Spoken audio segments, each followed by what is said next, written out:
Hello everyone!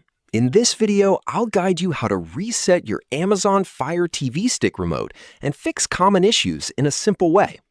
If your remote is not responding, lagging, or not pairing, this method should help. First, unplug your Fire TV Stick from the power source and wait for about 30 seconds. While it's unplugged, remove the batteries from your remote as well. Now, press and hold the left button, the menu button, and the back button together for about 12 seconds. After that, release the buttons and wait a few seconds. Next, put the batteries back into the remote and plug your Fire TV Stick back into power. Wait for it to fully restart on your screen. Once the device is on, press and hold the home button on your remote for about 10 seconds to pair it again. If it still doesn't work, try using fresh batteries or move closer to the device to avoid signal issues.